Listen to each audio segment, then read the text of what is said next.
as long as anyone can remember, the villagers of Dodongdua have depended on the sea.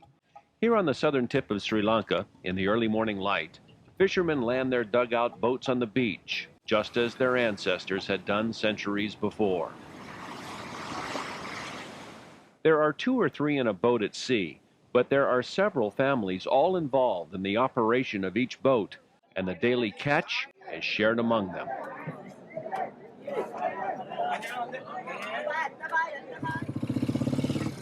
Fish vendors stream into the village on their bicycles and motor scooters. The quiet of morning ends once the fish auction begins.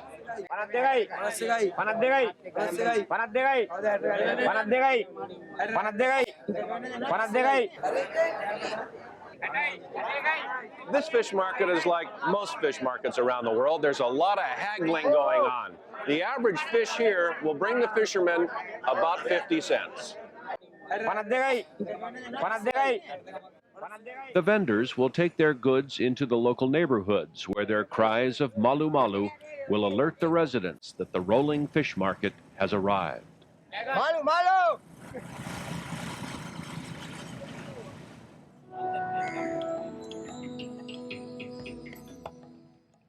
In larger towns like Negombo, the boats are bigger, faster, and more modern. Their range is much greater, and that is reflected in the catch. Still, Sri Lankan fleets cannot compete with the sophisticated fishing vessels that harvest the ocean just miles away in international waters. This is a land of plenty, and because of that, Sri Lanka has a long history of occupation. 500 years ago, the scent of cinnamon attracted Portuguese traders who, after negotiating with Sinhalese kings, established a spice monopoly. Today, many Sri Lankans bear Portuguese names, and in this primarily Buddhist society, embrace the Catholic religion of their European ancestors. A century after the Portuguese first ruled the island, the Dutch arrive with their big ships and big guns, and from fortresses like this one in the port of Galle, they controlled the island for 140 years. Still another century later, the British showed their military might by defeating the Dutch and taking the last stronghold of the Sinhalese, the Kingdom of Kandy. As a British colony, there was a new economic structure, new social order, and a new name for the island, Ceylon. Then, 50 years ago, after many battles for independence, the British lowered their flag over India, and the land to the south, Sri Lanka, was reborn. Now there is the revolution, I call it, of rising expectations. Everybody wants not only the good life, but a piece of the pie, so to speak. And this has created for us, a developing country, serious economic problems. Problems magnified by a population explosion. There are now 18 million people in Sri Lanka, and the plenty that once was is no longer.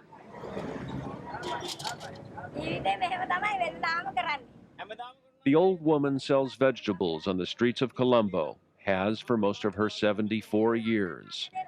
Sales are slow, she says, not as much money to go around.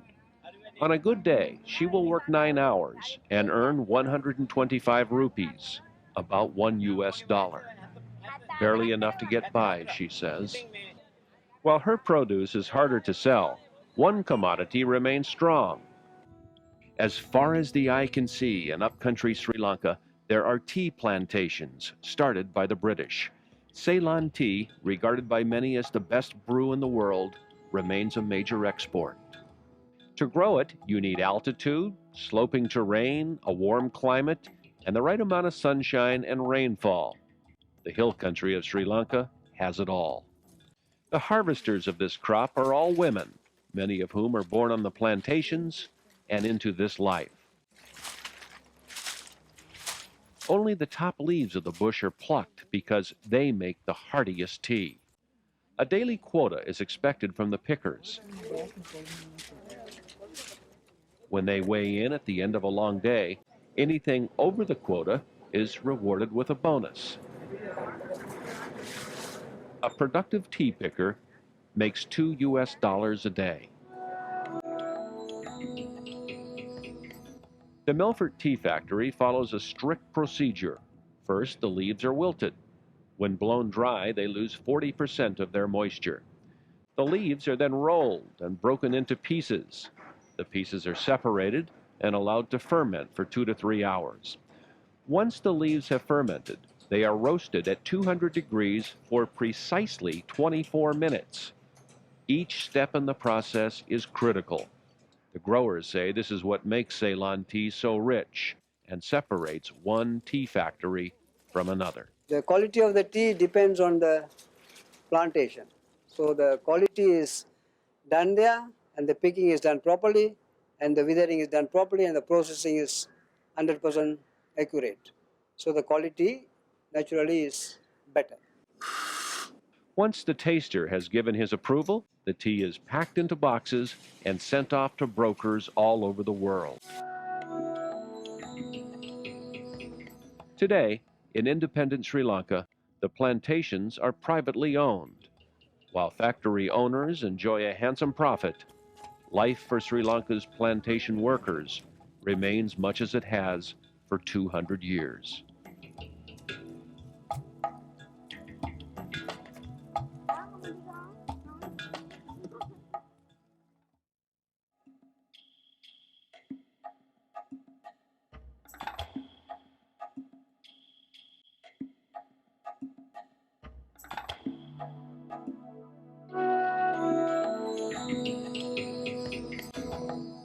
More than 12,000 elephants once roamed the wild in Sri Lanka. Today, there are fewer than 3,000. In the constant battle to balance development and conservation, the latter usually loses. In Sri Lanka, the elephant habitat is shrinking. Ironically, the elephants have participated in their own endangerment. Intelligent and mild-tempered, Asian elephants are easily domesticated.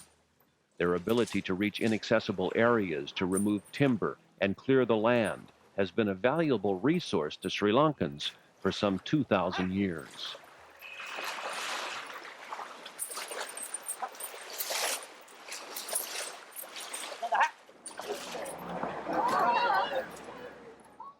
These are the elephants of Pinawala, an elephant orphanage in central Sri Lanka.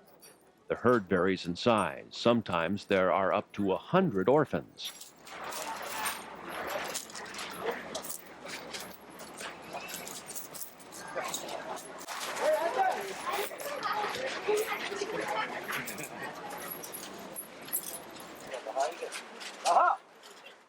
Twice a day, they are brought here to the Mahoya River, where they drink, bathe, and frolic.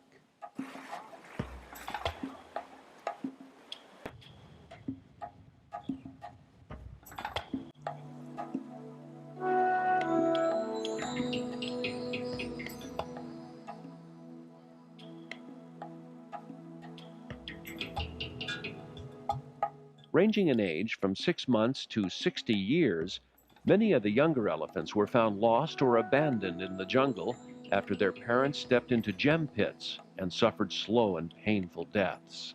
Others were brought here suffering from bullet wounds. Without the Pinawala Elephant Orphanage, many of these animals probably would have never made it out of the jungle. Before the orphanage was established in 1975, abandoned elephants had to fend for themselves. Now, the rescue effort is subsidized by the Sri Lankan government at a cost of more than ₹1,000,000 a month. Some of the orphans will live out their lives here. Others may be reintroduced to the wild. They are hoping that the male population will be able to be resettled in the jungle, in their natural habitat. They're hoping that will happen. They haven't done that yet, but they are trying to experiment and see that. They're going to retain the females for breeding purposes. In the jungle, elephants have close-knit families with clearly defined social orders. When they come here to the orphanage, they must adjust to new surroundings and a new family. The only mother these elephants know is the guy who's holding the milk bottle. Yes, you're enjoying that, aren't you? You're enjoying this, huh? Yes, that's a good elephant. It is the job of the mahouts to train each elephant to coexist and become part of this herd. Sumanabanda is from a long line of elephant handlers. My father, grandfather also mahout, fourth generation. I like working elephant. It is difficult to imagine Sri Lanka without elephants, and yet it may happen unless lands are designated elephant habitat. More than ever, Sri Lankans are aware of the consequences of past abuses. When the Europeans first arrived, hunting for elephant was a popular pastime. The ruthless acts of British big game hunter Major T.W. Rogers are well documented. In the mid-1800s, Rogers shot and killed more than 1,200 elephants. At the age of 41, Rogers was struck down by lightning. Years later, a second bolt of lightning pierced his grave in Nerelia. Those who love elephants do not believe this was coincidence.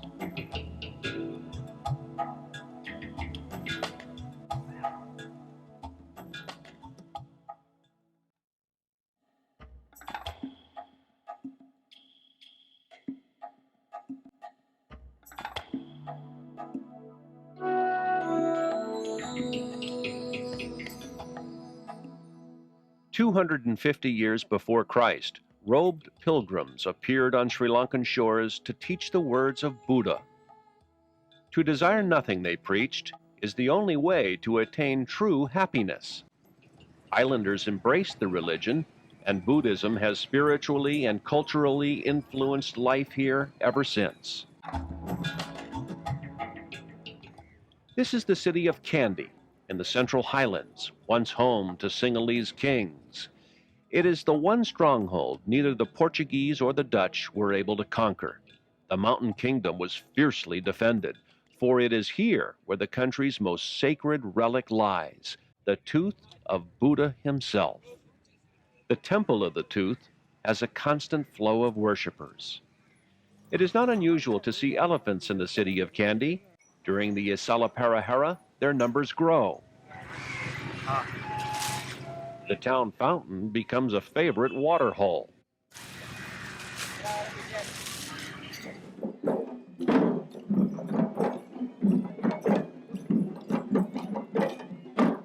Once a year, for 10 days and nights, the ancient city lights up with the country's holiest festival. Thousands of dancers, torchbearers, drummers, and chieftains participate in the perehara. The elephants are pampered and adorned with costume. Their task is to carry the treasures of each temple.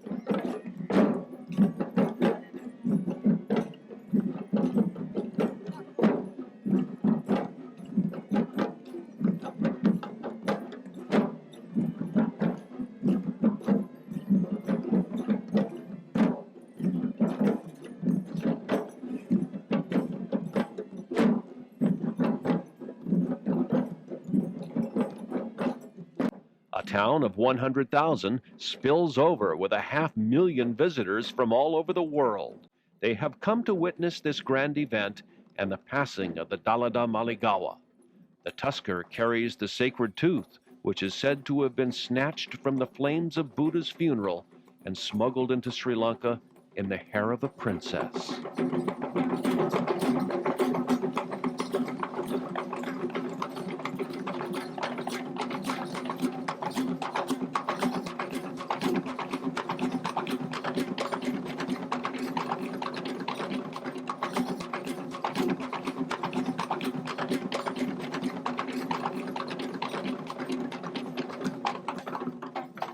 The perehara is the public's expression of its culture. It is about life and faith and the growth of Sri Lanka's heart. It is about the happiness that comes with desiring nothing. While most of the celebrants are Sinhalese Buddhists, some are Hindu.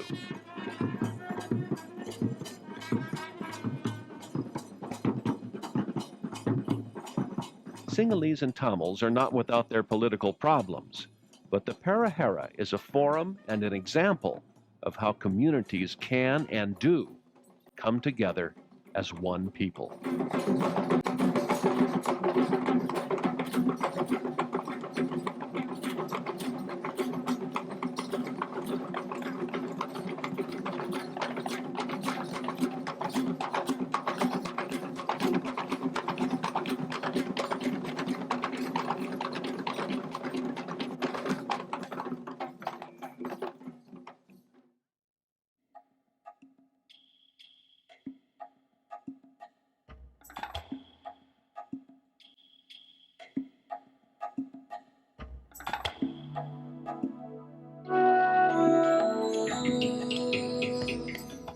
In a land of plenty like Sri Lanka, many find it simple to adhere to Buddha's teaching and desire nothing, including change.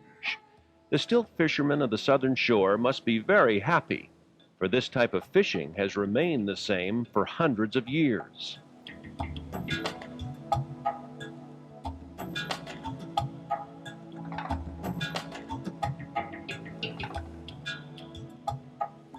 When conditions are right, fishermen climb up on the stilts, which are embedded in the sea bottom. From bamboo poles, they cast their lured lines.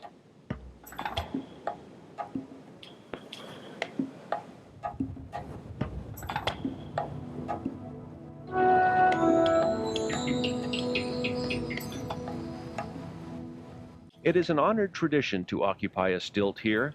Each space is handed down from one generation to another. Many of these men, as young boys, watched their fathers fish here. Each location is prized because it was secured by ancestors who fished in the same way, in the same place for centuries.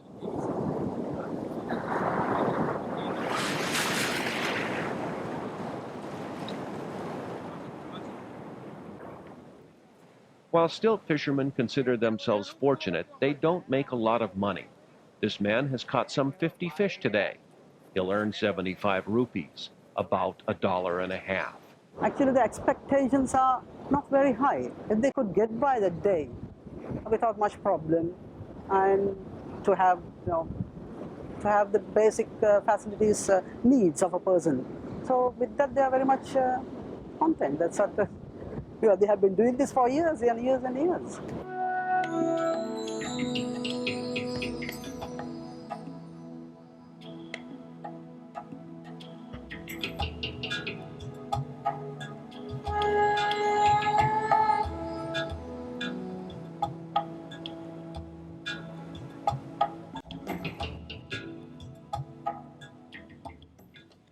Into the night, the fishermen cast their lines, depending on the sea to provide. Such belief and happiness is easily attained when one desires nothing.